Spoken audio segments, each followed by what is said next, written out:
दोस्तों नमस्कार। दोस्तों, इस देश में जितने वेंटिलेटर नहीं हैं उससे ज्यादा बड़ी तादाद में लोग वेंटिलेटर पर कैसे हो सकते हैं। इस देश में जितने आईसीयू या उसके बेड नहीं हैं उससे कई गुना ज्यादा मरीज आईसीयू में कैसे भर्ती हो सकते हैं। इस देश के भीतर में जितने ऑक्सीजन सिलेंडर नहीं हैं उससे ज्यादा बड़ी तादाद में इस देश के लोग जो बीमार हैं, मरीज हैं, कोविड पॉजिटिव हैं, वह सिलेंडर के साथ कैसे जी रहे होंगे। यह आंकड़े इस देश के हेल्थ मिनिस्टर का है। और क्या इस देश की सरकार यह बताने की परिस्थिति में है कि इस देश के भीतर में कितनी बड़ी तादाद में आईसीयू बेड हैं, वेंटिलेटर हैं, ऑक्सीजन के सिलेंडर्स हैं जो अलग अलग मरीज अपने घरों में लगाए हुए हैं या फिर अस्पतालों में हैं। हमें लगता है कि इस देश के भीतर में मौतों का छुपाना, मरीजों के बारे में जानकारी ना देना, संक्रमणों की संख्या को छुपा ले जाना, जांच की रफ्तार धीमे कर देना, यह सब कुछ इस देश में लगातार चल रहा है। लेकिन अब ऐसी परिस्थिति आ गई है जिसमें आपको वाकई इस देश की हकीकत को ना सिर्फ जानना चाहिए बल्कि इस दौर में अब सवाल कहीं ज्यादा बड़े हो चले हैं। क्योंकि कल जब जानकारी सरकार की तरफ से निकल कर आई और इस देश के भीतर के जो सच है उससे जब मेल करने की शुरुआत हमने की तो हमें लगा कि सरकारें इस रूप में गलत बयानी क्यों कर सकती है।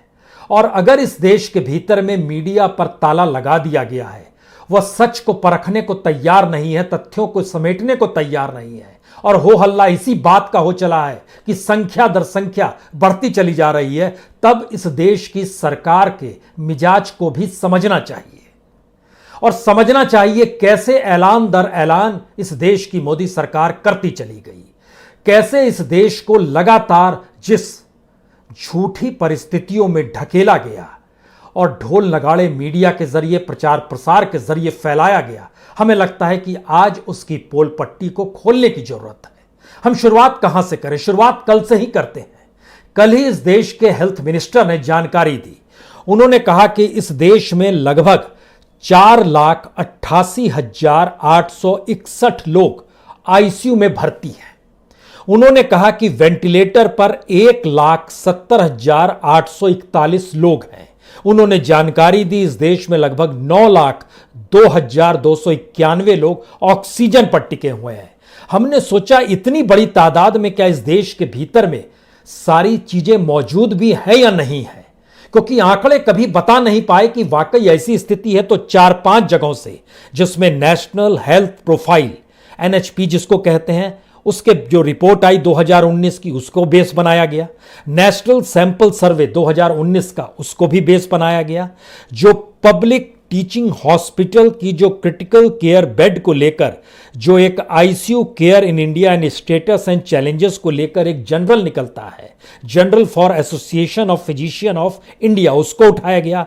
और इन सब के साथ साथ centre for disease dynamics economic policy यानी CDDEP जो कि दिल्ली में काम करती है और वाशिंगटन में काम करती है, इन तमाम जगहों की रिपोर्ट्स को जब हमने मिलाना शुरू किया और जानकारी हासिल की तो पता चला 2019 में, यानी कोविड से ठीक पहले, इस देश के भीतर में कोविड से ठीक पहले का मतलब यह है कि 2020 की शुरुआत तक इस देश के भीतर में, और यह सारी रिपोर्ट का कलेक्शन जब किया गया तो यह अप्रैल की रिपोर्ट, 1 अप्रैल यानी 1 बरस पहले की परिस्थितियों को समेटे हुए है। अब जरा समझने की कोशिश कीजिए, इस देश के भीतर में प्राइवेट पब्लिक सेक्टर के जितने भी हॉस्पिटल्स हैं सबको अगर मिला भी दीजिएगा तो भी 1 लाख से कम आईसीयू बेड है।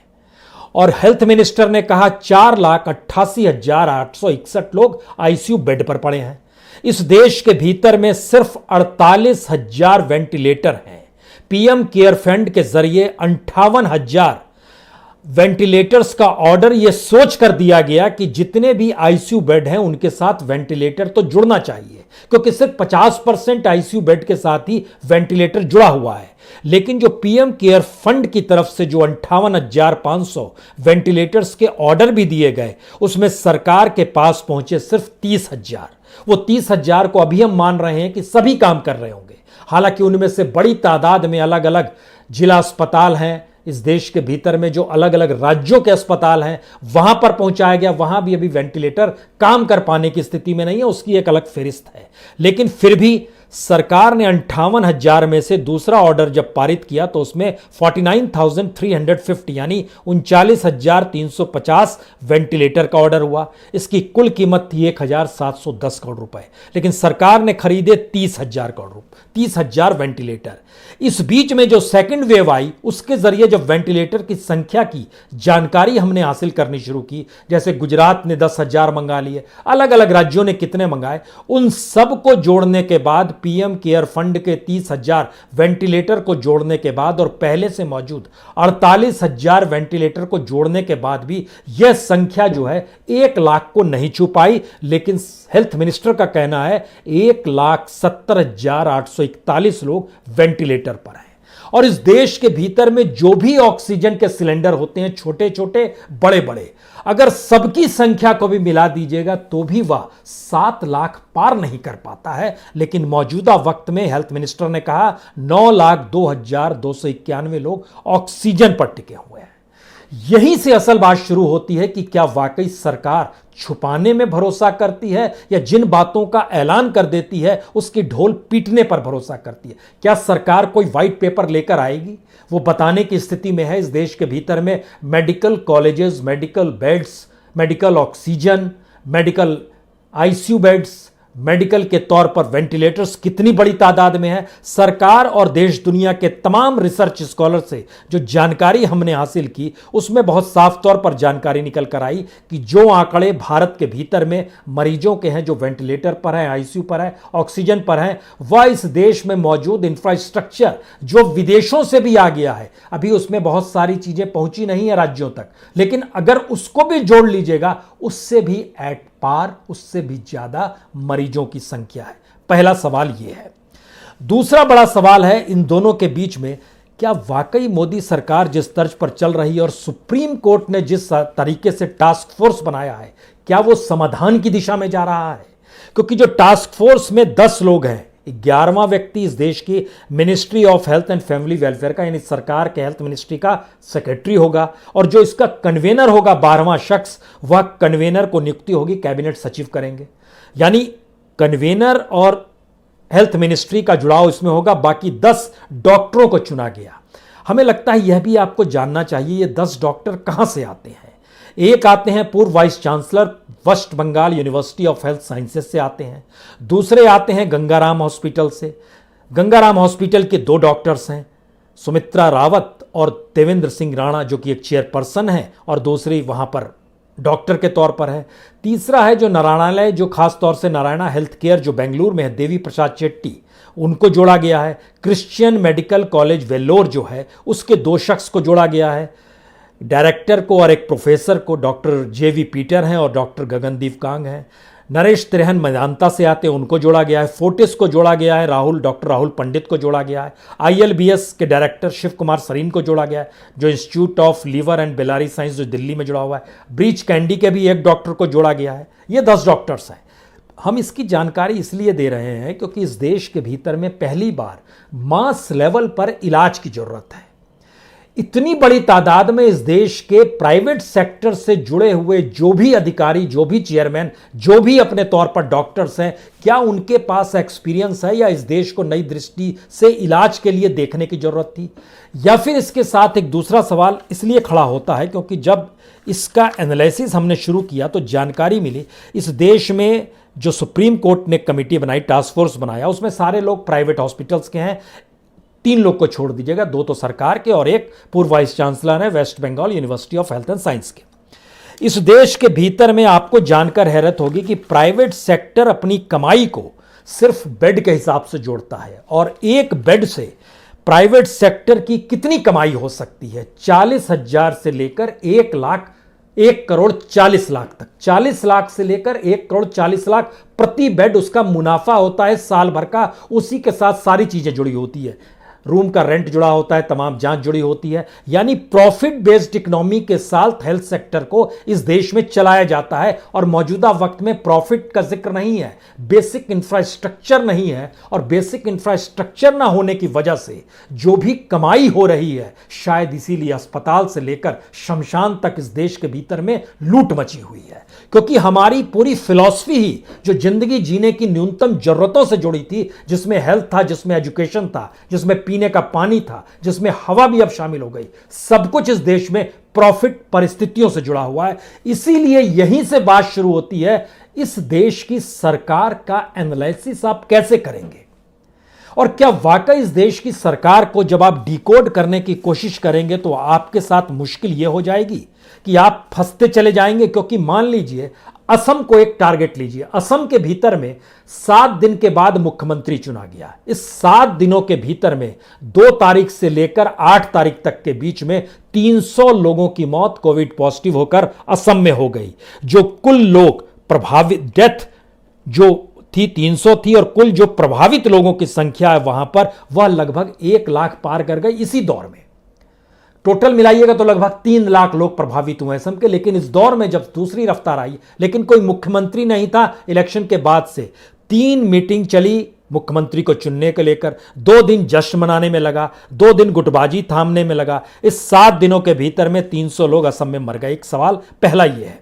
दूसरा बड़ा सवाल, जो सबसे बड़ा महत्वपूर्ण सवाल है, हमें लगता है कि इस देश के भीतर में प्रधानमंत्री बीते 7 बरस के भीतर में हर वक्त में जहां भी जिस राज्य के चुनाव में गए, यहां उनको जहां पर लगा कि उनकी मौजूदगी कुछ शानदार तरीके से रहे, वहां उन्होंने पैकेज का ऐलान कर दिया।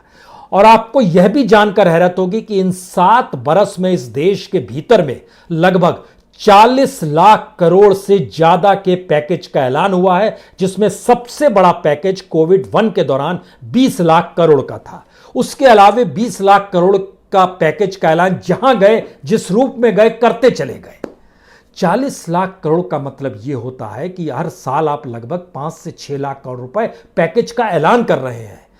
आप जब इस देश की तस्वीर इस पैकेज के आईन में देखना शुरू कीजिएगा तो आपको जानकर हैरत होगी कि आज जिस हेल्थ सर्विस के इंफ्रास्ट्रक्चर ना होने से हम लोग भुगत रहे हैं, ना सिर्फ हेल्थ का इंफ्रास्ट्रक्चर बल्कि जिंदगी जीने का बेसिक इंफ्रास्ट्रक्चर भी प्रधानमंत्री के पैकेज ऐलान को अगर इंप्लीमेंट कर दिया जाए तो वह पूरा हो सकता है, लेकिन नहीं पूरा हुआ। हमको लगता है सबसे शानदार है, क्योंकि पैकेजेस का ऐलान, जैसे जम्मू कश्मीर गए बोले 80,000 करोड़ रुपए दे देंगे, बिहार गए बोले 1.25 लाख करोड़ रुपए दे देंगे, इंफ्रास्ट्रक्चर के नाम पर लाल किले पर खड़े हुए बोले 2 लाख करोड़ दे देंगे, 100 लाख करोड़ के जिक्र किया, इतना हम लोग इंफ्रास्ट्रक्चर पे लगा देंगे। किसानों के बीच गए, वहां उन्होंने 2 लाख करोड़ रुपए के पैकेज का ऐलान कर दिया। ये पैकेजों की स्थिति क्या है, कैसे है? हमको लगता है आज बिहार को इसका एक बेस इसलिए बनाना चाहिए क्योंकि आपके जहन में यह सवाल होगा कि दरअसल पैकेज दर पैकेज ऐलान, सबसे बेहतरीन ऐलान तो 2015 में प्रधानमंत्री ने आरा की चुनावी रैली में किया था।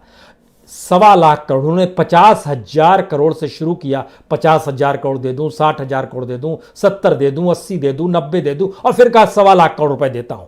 अब आप जरा समझने की कोशिश कीजिए, 2015 में 1.25 लाख करोड़ और 2021 में जब हम आपसे बात कर रहे हैं तो उसका आधा भी बिहार को नहीं दिया गया। 2018 में बिहार सरकार ने कहा कि हुजूर हमको दिया भी गया है तो सिर्फ 27-28 हजार करोड़ रुपए दिया गया है। तो कहां गया 1 लाख करोड़ बाकी? इस दौर में क्या पैसा आया? नहीं आया। तो क्या किसी राज्य में पैकेज का ऐलान होता है तो आता है? नहीं आता है। इतना ही नहीं, जो तूफान को लेकर राहत की बात होती है उसमें भी जो ऐलान होता है, जिसमें उड़ीसा, पश्चिम बंगाल, असम या नॉर्थ ईस्ट की जो बाढ़ की स्थिति थी उसमें जो ऐलान किया गया, वह भी पैसा राज्य सरकारों के खाते में नहीं पहुंचा। तो यह सरकार के बेसिक इंफ्रास्ट्रक्चर में जब हम बिहार को एक टारगेट लेते हैं तो आपको जरा समझना होगा कि बिहार में आज की तारीख में जब हम आपसे बात कर रहे हैं 1,25,000 करोड़ में हेल्थ सेक्टर के लिए सिर्फ 300 करोड़ था बिहार में। जो पैसा नहीं दिया गया वो अलग मसला है, लेकिन ऐलान की फेरिस्त देखिए कि हेल्थ सेक्टर कहां टिकता है पूरे बिहार का। 300 करोड़ रुपया सिर्फ 1,25,000 करोड़ में से 300 करोड़ रुपया हेल्थ के लिए। यह डाटा है। आप कहेंगे ऐसे कैसे आप कह सकते हैं? हम आपको बताते हैं गवर्नमेंट ऑफ इंडिया का डाटा। राष्ट्रीय राजमार्ग ब्रिज कंस्ट्रक्शन पर 54,000 करोड़ रुपए, ग्रामीण विकास पर 14,000 करोड़ रुपए, पेट्रोलियम और नेचुरल गैस पर लगभग 21,000 करोड़ रुपए, 3,000 करोड़ रुपए सिविल एविएशन पर, 1,000 करोड़ रुपए हायर एजुकेशन पर, 1,500 करोड़ रुपए स्किल डेवलपमेंट पर, एग्रीकल्चर पर 3,000 करोड़ रुपए, रेलवे पर 9,000 करोड़ रुपए, एनर्जी पर 16,000 करोड़ रुपए, कम्युनिकेशन और डिजिटलाइजेशन पर लगभग 450 करोड़ रुपया, और टूरिज्म पर 300 करोड़ और हेल्थ पर 300 करोड़। यह स्थिति इस देश की है। जबकि बिहार के भीतर की स्थिति में एक चीज जान लीजिए कि वहां पर पूरे राज्य में अगर 10-11 करोड़ की जनसंख्या है, अगर हॉस्पिटल के सारे बेड्स को जोड़ दीजिएगा प्राइवेट और सरकारी, तो भी उसकी संख्या 30,857 होती है। जो आईसीयू बेड है उनकी संख्या 1,500 है। जो वेंटिलेटर है वो सिर्फ 772 है। जब हम वेंटिलेटर 772 कर रहे हैं, अब आप आइए कि वहां पर केसेस कितने हुए और डेथ्स कितनी हुई। हम बहुत दूर नहीं जाएंगे। 2 अप्रैल को 662 केसेस थे और कल केसेस की संख्या थी 12,948। इस रफ्तार से बिहार तेजी से बढ़ रहा है। 2 अप्रैल को मरने वालों की संख्या थी 2, 6 तारीख को मरने वालों की संख्या हो गई 109। कल जो जानकारी आई उसमें 76 लोग मरे। सवाल यह नहीं है। सवाल यह है कि अगर हेल्थ मिनिस्टर जो डाटा देते हैं उसके हिसाब से अगर बिहार के लोगों को ही उसमें शामिल किया जाए और स्थिति बताई जाए, तो वेंटिलेटर और आईसीयू बेड की तुलना में जो बिहार में मौजूद है उससे लगभग 4 गुना ज्यादा वहां पर लोगों को वेंटिलेटर चाहिए और आईसीयू चाहिए। क्या होगा? कालाबाजारी होगी, लूटपाट मचेगी, कोई ब्लैक में बेचेगा। सिस्टम अगर कोलैप्स है, और इसकी सबसे बड़ी वजह किस रूप में आप देखना चाहते हैं, हमें लगता है कि सवाल जब हम इस ऐलान को कर रहे थे तो एक और चीज देखिए, इस देश का किसान आंदोलनरत है, लेकिन किसानों को लेकर भी 2019-20 में इन्होंने क्या ऐलान किया? इन्होंने कहा हम डायरेक्ट बेनिफिट ट्रांसफर करेंगे, प्रति एकड़ पर सीजन में 4,000 रुपए देंगे, इंटरेस्ट फ्री लोन देंगे 1 लाख रुपया यानी 50,000 रुपए हर सीजन में देंगे, और सरकार ने बताया कि कुल मिला के 2 लाख करोड़ रुपया डीबीटी देंगे यानी डायरेक्ट बेनिफिट ट्रांसफर कर देंगे। इंटरेस्ट का बोझ सरकार पर पड़ेगा लगभग 30,000 करोड़ का, और फर्टिलाइजर में सब्सिडी भी हम देंगे लगभग 75,000 करोड़ रुपए की। क्योंकि जब इन आंकड़ों को हम देखना शुरू करते हैं तो कुछ सवाल इसलिए रेंगते हैं, क्या वाकई अगर इतना पैसा दे दिया गया होता तो क्या होता? क्योंकि जो बैंक के ऊपर जो बैड लोन की स्थिति आती है, और सारे किसानों की सारी परिस्थिति नहीं बल्कि सरकार के ने जो बोझ उठाया एग्रीकल्चर का बैंकों से लोन लेकर, अगर उसको भी जोड़ दीजिएगा तो एग्रीकल्चर सेक्टर से जुड़ा हुआ सरकार द्वारा लिया गया लोन या किसानों को दिया गया लोन, वह भी कुल मिला के 3 लाख करोड़ होता है। इस देश के भीतर में कॉरपोरेट की लूट जो हुई और उसको जो माफी दे दी गई, और माफी देने के बाद बैंकों में जो बैड लोन की माफी, जिसको हम लोग कहते हैं कि मिटा दीजिए इसको तत्काल के लिए, बाद में देखेंगे कैसे क्या होना है, अगर उन सबको मिला दीजिएगा तो 18 लाख करोड़ से इसी दौर में बनेगा। सवाल सिर्फ इतना आ रहा है कि सरकार चल कैसे रही है, और इस मौजूदा वक्त में जो नरसंहार की स्थिति इस देश के भीतर में बनी हुई है उस पर इतनी खामोशी क्यों बरती जा रही है? दोषी कौन है? क्योंकि इस दौर को एक तरीके से और परखने की जरूरत है। जब हम कहते हैं कि सिर्फ और सिर्फ आपने ऐलान किया, पैकेज दर पैकेज का ऐलान किया, उनको इंप्लीमेंट नहीं किया, तो हमको लगता है लोगों को किस तरीके से जिंदगी जीने की जद्दोजहद से दो चार होना पड़ रहा है। पहले किसी का भी हेल्थ का बजट सिलेंडर लाने के लिए इतना नहीं होता था। जो सिलेंडर आपको मिल जाए 1,000 रुपये में, वो आज की तारीख में 40 और 50,000 रुपये में मिल रहा है। जो दवाई आपको 3 से 4,000 में मिलती थी उसकी कीमत 70,000 पार कर रही है। ये मेडिकल प्राइवेट हॉस्पिटल्स की संख्या जो है और उनकी जो तादाद इस देश के भीतर में है, जब लगभग 75-80% प्राइवेट हॉस्पिटल्स ही हैं, और वहां पर भर्ती होने फोन उठाते ही अगर कहता है कोई 5 लाख जमा कीजिए, 10 लाख जमा कीजिए, 25 लाख जमा कीजिए, तब इलाज शुरू करेंगे, तो इसका मतलब है इस देश में मिडिल क्लास पूरी तरीके से ढह रहा है। वो चकनाचूर हो रहा है। इससे पहले सिर्फ लोअर क्लास का जिक्र होता था, जिनके लिए पैकेज का जिक्र था। अब तो स्थिति और नाजुक होती चली जा रही है, और नाजुक होने में हमको लगता है कि बार बार हम लोग इससे पहले किसी भी सरकार को उठाते थे तो महंगाई का जिक्र कर देते थे। महंगाई भी अब मायने नहीं रखती है। सवाल ये नहीं है कि 2014 में पेट्रोल 60 रुपए था, आज ये 100 रुपए छू रहा है। उस समय दूध 36 रुपए था, 56 रुपए हो गया। सरसों तेल तब 52 रुपए था, आज 150 रुपए हो गया। यानी किसी भी परिस्थिति में देखते चले जाइएगा, एलपीजी गैस उस समय 400 सवा 400 का मिलता था, आज ये 850 900 का मिलता है। ये डीजल 50 रुपए तब था, आज 91 रुपीज है डीजल प्रति लीटर। यह परिस्थिति में अगर देश आकर चल पड़ा है तो दोषी कौन है? यही से असल बात शुरू होती है कि आप अगर कैटेगराइज कीजिए इस देश के भीतर में किसे आप खड़ा करेंगे, क्योंकि इंस्टीट्यूशंस इस देश में ढहे हैं। इस देश के भीतर में प्राइम मिनिस्टर की मौन स्वीकृति है या मौन खामोशी इसलिए हो चली है क्योंकि वह मानकर चल रहे थे कि आने वाले वक्त में लोग अभ्यस्त होंगे या फिर चीजें अनुकूल होती चली जाएगी, जैसे पहली वेव के बाद हो गया था। क्या प्रधानमंत्री को पहले नंबर पर रखा जाए? दूसरे नंबर पर क्या इस देश में चीफ जस्टिस ऑफ इंडिया जो इससे पहले के पूर्व थे बोबड़े साहब, उनको रखा जाए? क्या chief election commissioner Sunil Arora जो थे, उनके कार्यकाल में बिहार से ही शुरुआत हुई थी। बिहार में ही पहला चुनाव कोरोना काल के दौर में शुरू हुआ था, पिछले बरस याद कीजिए। और कितनी रैलियां, 18 रैली करने प्रधानमंत्री पहुंचे थे, सारे कैबिनेट मिनिस्टर्स भी वहां पर गए थे। और उसके बाद अंत हुआ है बंगाल को लेकर। किसे दोषी डाला जाए? प्राइम मिनिस्टर हैं, चीफ इलेक्शन कमिश्नर है, चीफ जस्टिस ऑफ इंडिया हैं, गृह मंत्री हैं, कानून मंत्री हैं, हेल्थ मिनिस्टर हैं, आईसीएमआर के चीफ हैं, आईटी सेल संभालने वाले बीजेपी के व्यक्ति हैं, युवा विंग के नेता हैं। किसको संभालिए, किस रूप में रखिए?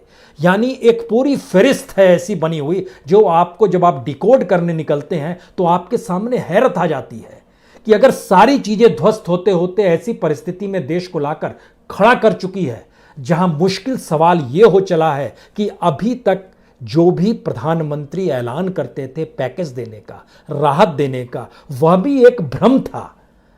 और इस देश के भीतर में बेसिक इंफ्रास्ट्रक्चर बनाने को लेकर जो बजटिंग होती थी वह भी एक भ्रम था।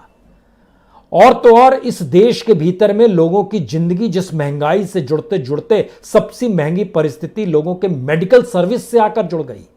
और मेडिकल सर्विस जो बेसिक नीड भी है और शायद राइट्स भी है लाइफ के लिए, उसको भी सरकार ने अपने हाथों में छीन लिया। और उसके बाद जिन डाटा को रखना शुरू किया, तो हमें लगता है कि आखिरी बात इसी बात से शुरू की जाए। जब इस पूरी फहरिस्त को हम देखते हैं कि सरकार वाकई बताए इस देश में कितने आईसीयू बेड हैं, सरकार बताए इस देश में कितने वेंटिलेटर हैं, सरकार बताए इस देश के भीतर में कितने ऑक्सीजन सिलेंडर, छोटे बड़े जो भी सिलेंडर हैं। और जो सुप्रीम कोर्ट ने कमेटी बनाई है, टास्क फोर्स जो बनाया है, उसको कोई पावर नहीं दिया गया है। उसके डॉक्यूमेंट्स हमारे पास हैं, जो पूरी 12 लोग की जो कमेटी बनाई गई, और उसमें यह सवाल आया कि इनको आप क्या पावर देंगे, तो आपको जानकर हैरत होगी, इनको सिर्फ सुझाव देने हैं। इनको सुझाव देना है कि कैसे, किस रूप में आने वाले वक्त में इससे आप 2-4 सामना कर सके। यानी कोई निर्णय नहीं, सुझाव करना है। एडहॉक सॉल्यूशन क्या होगा,